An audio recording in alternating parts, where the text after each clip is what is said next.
Hello guys, welcome back to our channel. আমি সুইটি তোমাদের কাছে নিয়ে এসেছি আরেকটা ব্লগে। তো গাইস, এখন আমি বেরিয়ে গেছি একটু। বেরিয়ে যাওয়ার কারণ এটাই যে আজকে চন্দননগরে আমার একটু কাজ ছিল, তো সেক্ষেত্রে কাজটাও হয়ে যাবে অ্যান্ড একটু ঘোরাও হয়ে যাবে। আজকে দেখতে পাচ্ছ তোমরা আকাশের ওয়েদারটা কতটাই ভালো, অ্যান্ড আমার তো খুব ভালো লাগছে এই ওয়েদারে। অ্যান্ড বাইকে করে যাওয়া এরকম ওয়েদারে ভীষণ ভালো লাগে। তো বাবার তো আজকে ছুটি, তো সেই জন্যই বাবার সাথেই বেরিয়েছি। কাজ অনেক কিছুই আছে, তো কাজ মিটিয়ে একেবারে ঘুরে টুরে চলে আসবো, সেই জন্যই বেরিয়ে পড়েছি।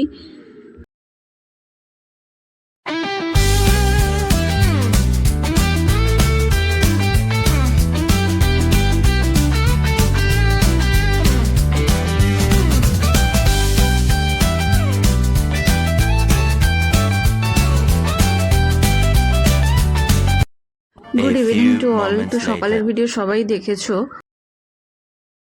এখন বিকেলে একটু গঙ্গার দিকে চলে এসেছি। গঙ্গার ভিউটা দেখো তোমরা, গঙ্গার ভিউটা পুরোটা দেখো তোমরা। আমাদের এখানে গঙ্গার ভিউটা ভীষণ ভালো, অ্যান্ড গরমকালে এখানে প্রচুর ভিড় হয়, সবাই বসতে আসে, মানে এতটাই সুন্দর হাওয়া দেয় কি বলবো। তো সেই জন্যই আমিও ভাবলাম যে একটু মাকে নিয়ে আসি, তো মাকে নিয়ে বেরিয়েছিলাম অ্যান্ড একটু বসেছিলাম এখানে কিছুক্ষণ।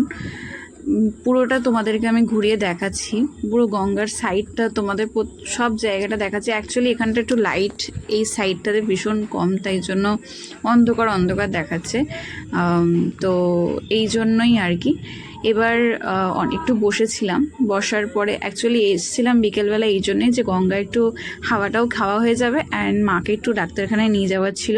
তো আমাদের এখানেই সামনেই হচ্ছে ডাক্তারখানা। এটা হচ্ছে দেখো মন্দিরটা দেখাচ্ছি তোমাদের। এটা বজরংবলির মন্দির এই সাইডে আছে, এটা শিব মন্দির। তো গঙ্গার একদম সাইডেই মন্দির। এখানেই সবাই বসতে আসে, ভীষণ ভালো হাওয়া দেয়। তো আমি তো যখন মায়ের সাথে যখনই টাইম পাই তখনই গঙ্গার ঘাটে আসি, এসে কিছুক্ষণ বসে হাওয়া টাওয়া খেয়ে একেবারে যাই।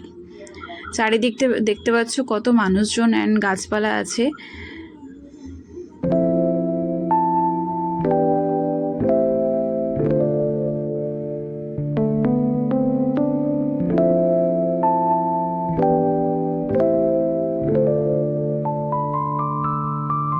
গঙ্গার সামনেই রেল লাইন।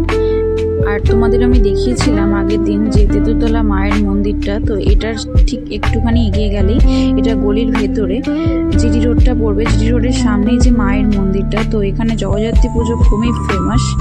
তো এই যে ঘাটটা দেখছো, এইখানেই ডন্ডি খাটা হয়। তো এইখান দিয়ে ডন্ডি খাটতে খাটতে মায়ের মন্দির অবধি যায়।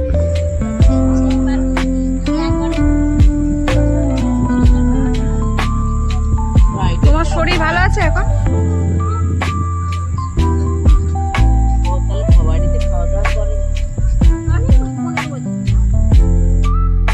গাইস, মা যেখানেই যায় সেখানেই বন্ধু পেয়ে যায়।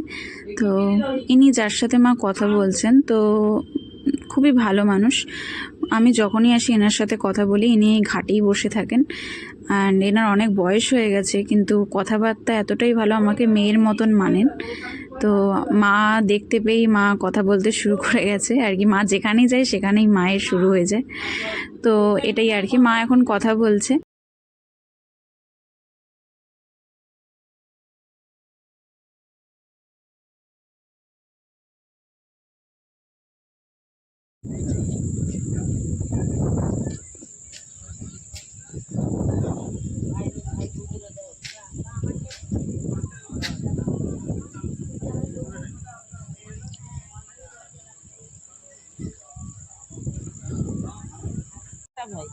দুটো ভাই ছিল, এক ভাইকে বলে কবে মা মারা 3 বছর, সেই চোখ বলবাটা মায়ের চোখ থেকে আড়ালে থাকতাম আর বাবা। আজকের মতো আমি আমার ভিডিও এখানেই শেষ করলাম। তো তোমাদের যদি আমার ভিডিও ভালো লেগে থাকে তো আমার চ্যানেলকে সাবস্ক্রাইব করো, লাইক করো, কমেন্ট করো অ্যান্ড দেখতে থেকো সুইটি ডেলি ব্লগ। অ্যান্ড তোমাদেরকে আমি একটাই কথা বলতে চাই যে তোমরা আমার যদি ভিডিও পছন্দ হয় তাহলে অনেক অনেক অনেক শেয়ার করো, এটাই তোমাদের কাছে আমার রিকোয়েস্ট রইল। তো সবাই ভালো থেকো, সুস্থ থেকো অ্যান্ড দেখতে থেকো সুইটি ডেলি ব্লগ। তো চল, বাই বাই, গুড নাইট।